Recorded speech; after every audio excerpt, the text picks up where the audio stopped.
Assalamualaikum warahmatullahi wabarakatuh. Pertama-tama adalah kita bersyukur kepada Allah Subhanahu wa taala yang telah memberikan kita berbagai nikmat kesempatan sehingga kita bisa beraktivitas pada siang hari ini. Selawat beriringan salam terlebih pula kita hadiahkan pada junjungan alam Nabi Muhammad SAW dengan mengucapkan Allahumma shalli ala Muhammad wa ala ali Muhammad. Kami di sini kelompok 8 ingin mempresentasikan makalah kami yang berjudul Wasiat Wajibah mata kuliah HKI Contemporer. Di sini kami beranggotakan kelompok 8 yaitu saya sendiri Rupani Getosa dan saudara saya yaitu Rocky Rahmadani. Penjelasan pertama itu saya sendiri yang menjelaskan tentang pengertian wasiat wajibah. Secara etimologi, wasiat wajibah terdiri dari dua kata, yaitu wasiat dan wajibah. Menurut istilah fuqaha, wasiat adalah pemikiran harta yang pelaksanaan dikaitkan dengan waktu sesudah meninggal dunia semata-mata untuk kebaikan. Definisi wasiat yang dikemukakan oleh Syekh Sabiq adalah pemberian seseorang kepada orang lain, baik berupa barang, piutang, atau manfaat untuk dimiliki oleh seorang yang diberi wasiat sesudah orang yang berwasiat meninggal. Al-Sa'id Al-Sabiq menggunakan kata hibah, tetapi yang dimaksudkan adalah hibah berlaku setelah wafatnya si pemberi hibah. Dari di sini jelaslah perbedaan antara hibah dan wasiat. Pemilikan yang diperoleh dari wasiat terjadi setelah orang yang berwasiat meninggal. Di sisi lain, hibah berupa barang, sementara wasiat bisa berupa barang, piutang, atau manfaat. Semua mazhab sepakat bahwa sah wasiat dalam bentuk pemanfaatan suatu barang seperti sewa rumah, hasil kebun, atau manfaat-manfaat lain. Tetapi dan baik dibatasi untuk waktu tertentu untuk selamanya. Tetapi para ulama berbeda pendapat tentang cara warisan, tentang cara menentukan nilai manfaat tersebut dikaitkan dengan sepertiga harta warisan. Selanjutnya kata wajibah merupakan salah satu bagian dalam hukum taklifi. Maksudnya adalah ungkapan yang menunjukkan tuntutan melakukan sesuatu secara pasti yang dapat mendatangkan siksa karena meninggalkannya. Selanjutnya dalam Ensiklopedia Islam, wasiat wajibah didefinisikan sebagai suatu wasiat yang diperuntukkan kepada ahli waris atau kerabat yang tidak memperoleh bagian harta warisan dari orang yang wafat karena adanya suatu halangan syarak. Misalnya berwasiat kepada ibu atau ayah yang beragama non-muslim atau Islam dan non-Islam karena berbeda agama menjadi penghalang bagi seorang untuk menerima warisan, atau cucu yang tidak mendapatkan harta warisan disebabkan terhalang oleh keberadaan paman mereka. Yang selanjutnya adalah rukun dan syarat-syarat wasiat wajibah. Yang pertama, rukun wasiat, yaitu yang pertama redaksi wasiat atau sigot, dua pemberi wasiat atau mushi, ketiga penerima wasiat atau mushanlah, dan keempat barang yang diwasiatkan atau mushanbih. Wasiat sah diucapkan dengan berbagai redaksi yang bisa dianggap menyatakan pemberian hak pemilikan secara sukarela sesudah wafat. Apabila si pemberi wasiat berkata, aku wasiatkan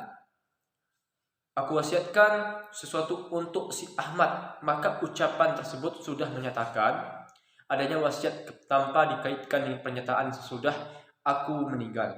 Semua mazhab sepakat bahwa wasiat seorang gila yang dibuat dalam keadaan gila dan wasiat anak kecil yang belum kecil atau belum memayis tidak sah. Tetapi mereka berbeda pendapat tentang anak kecil yang sudah memayis. Mazhab Maliki, Syafi'i, dan Hambali mengatakan wasiat anak umur 10 tahun diperbolehkan atau jaiz sebab Khalifah Umar memperbolehkannya, sedangkan Abu Hanifah mengatakan tidak boleh wasiat anak kecil yang belum balik. Seorang yang sudah balik berwasiat dalam keadaan waras lalu gila, jika gilanya terus-menerus dan berlangsung selama 6 bulan, maka wasiatnya batal. Yang selanjutnya itu syarat-syarat bagi orang yang menerima wasiat. Yang pertama, berkedudukan sebagai ahli waris dari pihak pemberi wasiat. Yang kedua, orang yang menerima wasiat harus benar-benar ada pada waktu pemberian wasiat. Yang ketiga, orang menerima wasiat tidak diperbolehkan membunuh orang yang memberi wasiat. Para ulama berpendapat bahwa semua jenis pembunuhan jadi penghalang mewarisi dan menerima wasiat, kecuali pembunuhan yang hak yang dibenarkan oleh syariat Islam. Adapun barang yang diwasiatkan, semua mazhab sepakat bahwa barang yang diwasiatkan harus bisa dimiliki, seperti harta atau rumah dan kegunaannya. Tidak sah mewasiatkan benda yang menurut kebiasaannya tidak bisa dimiliki. Sebelumnya secara syar'i seperti minuman keras, sebab wasiat identik dengan pemilikan. Bila pemilikan tidak bisa dilakukan, berarti tidak bisa diwasiatkan. Selanjutnya dalam surah Al-Baqarah, ayat pokok yang menjadi pusat penalaran ulama dalam masalah wasiat wajibah adalah surah Al-Baqarah ayat 180, yang artinya diwajibkan atas kamu apabila seorang di antara kamu kedatangan tanda-tanda maut, jika ia meninggalkan harta yang banyak, berwasiat untuk ibu, bapak, dan karib kerabatnya secara ma'ruf. Ini adalah kewajiban atas orang-orang yang bertakwa. Ibnu Katsir menyatakan bahwa surah Al-Baqarah ayat 80 ini di atas mengandung perintah wajib berwasiat sebelum turunnya ayat-ayat tentang warisan. Setelah turunnya ayat-ayat kewarisan yang menetapkan pembagian warisan secara rinci, maka kewajiban berwasiat dihapuskan khususnya terhadap orang tua, karib, kerabat yang mendapat warisan. Ia berpendapat bahwa ayat-ayat kewarisan tidak menas hukum berwasiat secara keseluruhan, tetapi hanya mengangkat sebagai afrad kewajiban wasiat yang bersifat umum. Oleh karena itu, ayat-ayat kewarisan hanya mengangkat hukum wasiat terhadap orang-orang yang mendapat warisan saja. Selanjutnya yaitu hadis yang tentang wasiat wajibah. Itu Ibnu Arabi dalam menanggapi tentang muhkam atau mansukh ayat 180, Al-Baqarah menegaskan pendapatnya bahwa ayat tersebut mansukh. Walaupun demikian wasiatnya hukum sunat berdasarkan di zahir hadis Ibnu Umar. Yang artinya dari Ibnu Umar radhiyallahu anhu, Rasulullah bersabda, tidak ada hak atas seorang muslim mempunyai sesuatu yang hendak diwasiatkan bermalam 2 malam, melainkan wasiatnya telah tertulis di sisinya. Muttafaqun alaih. Selanjutnya yaitu penjelasan yang bagian C, bagian 3, yaitu pandangan Ibnu Hazm tentang wasiat wajibah dan perkembangan wasiat wajibah yang akan dijelaskan oleh saudara kita Rocky Ramadhani.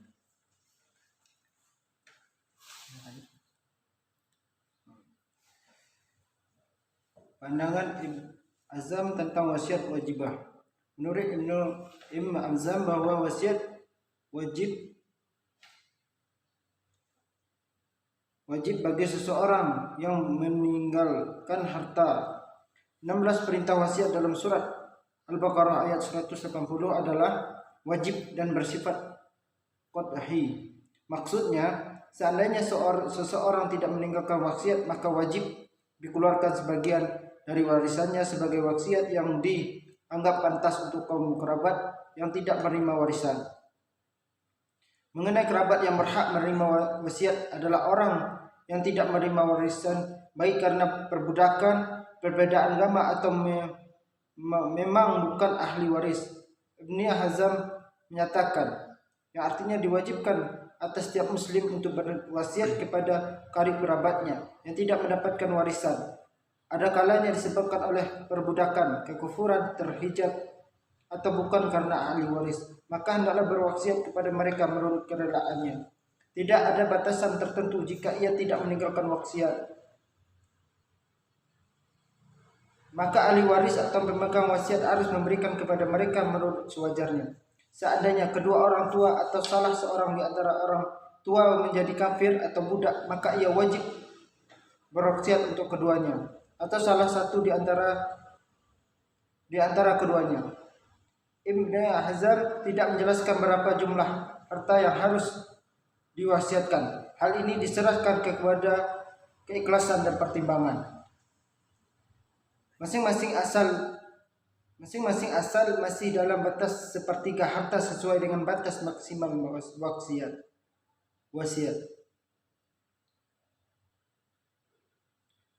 Maka penentuan jumlah wasiat wajibah diserahkan kepada ahli waris atau orang yang ditunjuk melaksanakan wasiat dalam batas wajar. Boleh berapa saja asal tidak lebih dari sepertiga harta. Jumlah orang yang harus diberi wasiat, Ibnu Hazm menentukan batas paling kurang 3 orang. Sekiranya kerabat yang tidak mewaris wajib, maka ia harus berwasiat sekurang-kurangnya 3 orang, karena tiga telah menunjukkan banyak jamak. Artinya tidak mesti berwasiat kepada semua yang tidak mendapatkan harta warisan. Siapa yang dipilih atau bagaimana urutan prioritas tidak ada penjelasan lebih lanjut. Seorang pewasiat bebas memilih karib kerabat yang akan diberi wasiat asalkan jumlah tidak kurang dari 3 orang. Begitu juga pertimbangan wasiat antara kerabat terserah kepada pertimbangan si pemberi wasiat, asal masih dalam jumlah diizinkan, yaitu sepertiga harta warisan. D. Pertimbangan wasiat wajibah. Sebagian negara Arab menjelaskan ayat dan pendapat para ulama tentang wasiat wajibah sebagai dasar bagi undang-undang tentang ahmal syahsiyah yang mereka namakan dengan Kanun al-Wasiyah al-Wajibah, undang-undang wasiat wajibah. Negara pertama yang masukkan ketentuan tersebut adalah Mesir melalui Undang-Undang Nomor 71 Tahun 1946. Motivasi memasukkan ketentuan wasiat wajibah ke dalam undang-undang negara karena melihat kenyataan sering muncul keluhan pengaduan tentang nasib anak-anak yatim. Kematian ayah tidak mendapatkan warisan karena terhijab oleh saudara-saudara ayahnya. Undang-undang memberi tempat dan menguatkan keinginan yang belum kesampaian tersebut. Cara pemecahan masalah wasiat wajibah adalah: A. Anak-anak laki-laki yang telah meninggal ketika salah seorang dari kedua orang tuanya masih hidup dan mewarisi untuk ditentukan menurut ukuran seperti halnya kalau ia ada. B. Bagi orang yang meninggal dikeluarkan dari harta peninggalan lalu diberikan kepada keturunan yang berhak memperoleh wasiat wajibah. Bila wasiat wajibah sama dengan sepertiga atau lebih kecil, bila lebih dari sepertiga maka dikembalikan kepada sepertiga. Kemudian dibagikan kepada anak-anaknya. Yang laki-laki mendapatkan bagian seperti bagian 2 orang perempuan. Sisa harta peninggalan dibagikan antara ahli waris yang sebenarnya menurut ketentuan dan bagian-bagian yang syah. Baiklah, terima kasih dan silakan. Dan untuk itu penjelasan makalah kami sudah selesai. Hanya jika terdapat kesalahan maupun kekhilafan di kelompok kami dan penjelasannya, mohon maaf. Menutup dengan wabillahi taufiq wal hidayah. Assalamualaikum warahmatullahi wabarakatuh. Waalaikumsalam warahmatullahi wabarakatuh.